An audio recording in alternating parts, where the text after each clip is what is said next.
Welcome to the latest Vendor Neutral webinar. I'm Stephen Wright, Vendor Neutral Certification Analyst for Vendor Neutral Certified Profiles. And our topic today is the secrets to reduce friction in your sales tech purchases.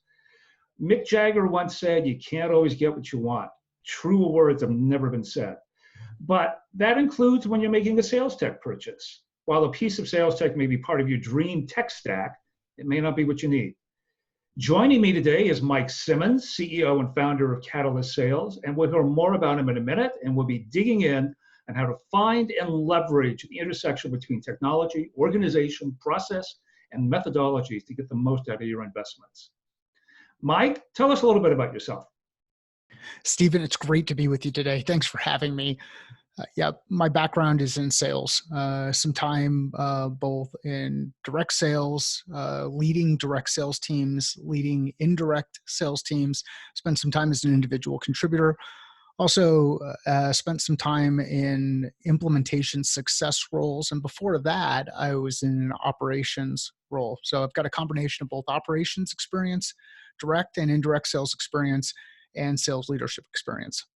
So is there, in a minute or less, I know there's a couple of different elements of the Catalyst approach.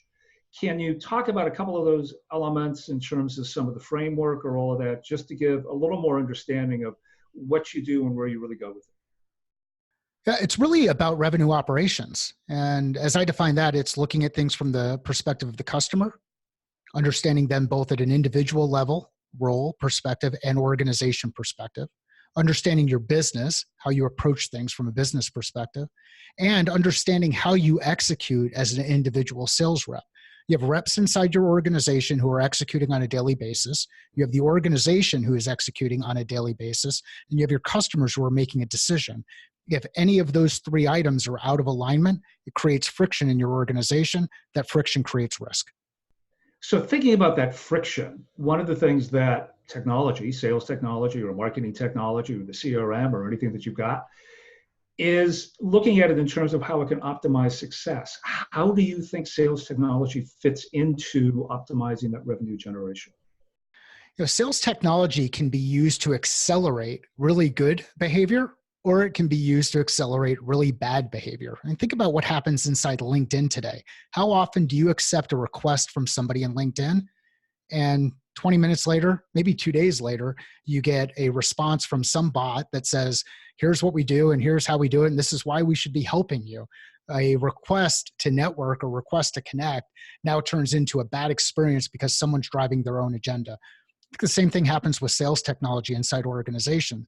There are groups inside the organization who may say that this technology is going to be good, it's going to deliver results, it's going to help optimize workflow inside the organization, but they've not taken the time to put themselves in the shoes of the sales rep or the sales management team or whomever else is involved in that value chain to understand how does it actually impact them directly. Technology should be used to accelerate good things, not to accelerate bad things. That's a great answer. So I think it really starts asking the question, how do you start assessing those things? And particularly in terms of both stakeholders and the different parts of the business.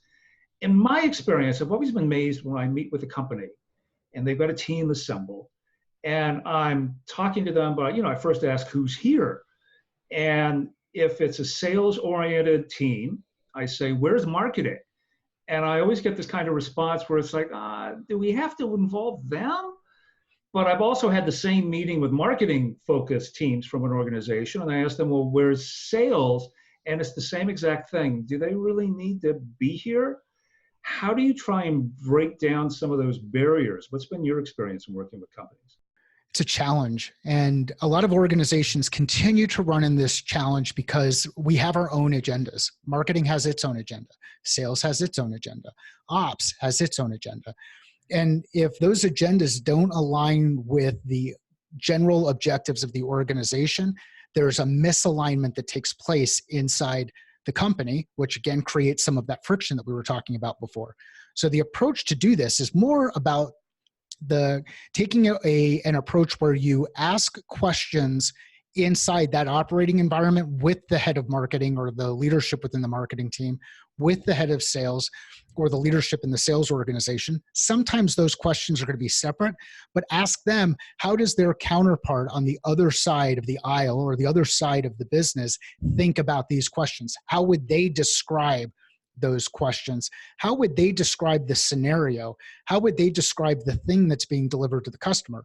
Before you know it, as you ask these questions, they start to realize or reveal gaps in their knowledge of what's happening in the other side of the business. So try to bridge those gaps by saying, well, what if we brought them together and I could ask a couple of questions of them to help reveal some of the way or their perspective on how they think of these things. I think it really starts with questions, Stephen. It's the questions that we ask, and those questions should be intentional, not driven by a specific agenda that we have for our own business, but intentional based on the idea that we want to move the business forward, move our customers forward, help them solve problems.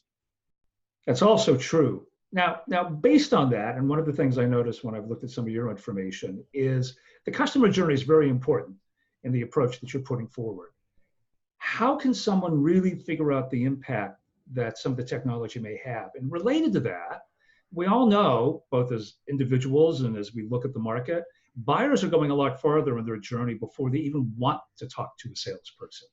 So when should sales engage? Do you think technology can help with that? Or is that something that every company is just going to have to decide depending on what they do? So there's two questions. One question is when should sales get involved? I think sales should get involved whenever it makes sense for the customer. And sometimes the customer doesn't know when it makes sense. So there's this kind of gap that you run through. And I usually speak to it in the context of we have known problems and unknown problems. And if you go back to the Rumsfeld stuff, there are known knowns, known unknowns, and unknown unknowns. So we have known problems, and unknown unknown problems. Well, there are times where the sales rep can ask a question or create an experience to help the customer reveal that a problem exists. Where does technology fit? There's some really cool technologies out there that can help us infer and determine where a customer is on that journey. What pages are they looking at on a website? What pages do they continue to refer back to? Where does their cursor sit inside that page?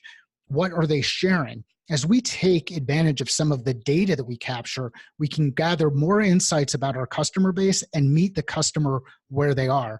And that could be even as simple as using an Excel sheet with pivot tables to gather information and start to predict where a customer is going. So the story around the technology is not whether it's Excel or whether it's web analytics or whether it's something else.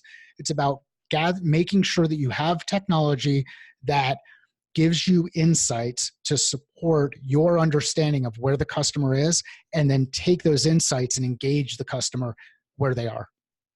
But along with the customer journey, there's also the seller journey. And that can be its own challenge as well, because one of the things that I often see is that any solution, any technology can be sabotaged by bad implementation, by sellers don't like it, by lack of preparation, by lots of other things.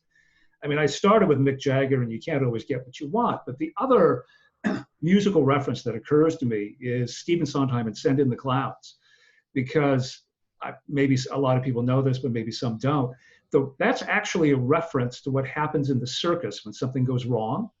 You send in the clowns to distract the audience from what went wrong in one of the other rings. So how can selling organizations avoid kind of trying to do that dance, to distract from what they're doing, what they're not doing, to make sure that sellers are doing the right thing, so they're not trying to send in the clowns? That's awesome. I had no idea that was the background on Send in the Clowns, and now I'm going to use that when I think about different ways that we can need to create some distraction to either help keep focus or move attention in one direction or the other. I think you hit on a really key point here, and a lot of organizations miss this, that they think that the seller journey, the seller's process is the core piece. Well, there's no sales rep that I know, no organization that I know where they've hit their number by buying from themselves. So we've got to empathize and understand the customer journey in that decision-making process. And then on the other end, we've got to realize there's another lens that we can look at this problem through. And that problem is through the person who's responsible or the team that's responsible for selling. So not only should we be able to enable the customer to move through their decision-making process, we should enable the sales rep to meet the customer where they are. And it's not often that the technologies are the same thing. Many times some folks will create a CRM, they'll design sales process to align with how they think the customer buys, yet they'll have sales stages based on the way that they forecast, and they forget that the sales rep on the other side has a process that they go through when engaging with the customer. Net, I don't know the exact way to fix it, other than you have to ask questions of the audience that you're looking to serve. And what I would look at is how does the seller go through their process? What stages do they like to see the customer move through? And is there a way to help the customer navigate through the same kind of process? And if there isn't, if we're not able to go through those gates, then we have some level of risk. It takes design thinking, it takes mind mapping, it takes whiteboarding, it takes asking questions. And I think that brings it back to those questions that we were talking about earlier. So when we try and sort of tie all of that together and looking at that intersection between people and process and technology and methodology, a lot of it seems to come down to questions, to keep asking questions, and I'm sure this is something you encourage from a sales perspective, but just to be very open and curious about what it is that you're trying to fix, what's working, what's not, what can be addressed with technology, and maybe what can't be addressed with technology. It's really going to take a change of point of view, a change of heart, a different set of skills to be learned to bring to the party to be able to completely, successfully complete a sale. So when we look at all of that, any kind of last thoughts on where that right alignment between process, people, and methodology should take place? There are shapes that exist in different places, and you start to look at different levels that of the value chain that an individual component takes on. One process may be really important in a scenario where you have a high volume of transactions and a high volume of activity, and maybe low margin and high risk of losing people if they fall out of the process. Technology may take a stronger role if you are trying to meet that volume with a smaller number of resources, a limited number of people. Methods may take on a higher level of the value proposition depending on which lens you're looking at the problem through. I think the key thing for everybody to take away is go back to your basic kind of journalist type questions. Who, what, why, where, when, and how. Who are we working with? What problems are they trying to solve? Why have they not been able to solve those problems? How have they attempted to solve those problems in the past? What would they like to do differently? And you can look at that. You can look at customers both as an internal customer and an external customer. If you ask those questions about your business and you ask those questions about your customer base, you will start to gather or cluster information that'll help you better understand, do I have a people challenge? Do I have a technology challenge? Do I have a process challenge? Or do I have some other challenge that maybe we haven't encountered at any point in time? But like anything else, thinking starts with asking questions. We've got to make sure we're asking the right questions of the right people at the right time. And once we ask those questions and gather the data, we need to assess the data, take some time and reflect on the information that was captured. Too often we go right into assessment and then we start pushing things forward rather than taking that pause and reflecting on the things that we're testing on, the data that we're looking at, and seeing, are we actually moving in the right direction? Are we starting to move that needle? Are we shifting toward the place that we want to go to? Mike, thanks so much. I do have to say at the end of things, if you want to find out more about trying to simplify your journey towards SalesTech, do go to vendorneutral.com. And if you want to figure out how to simplify your journey towards building a successful sales culture and catalyze your sales to really go through the roof, go to catalystsale.com.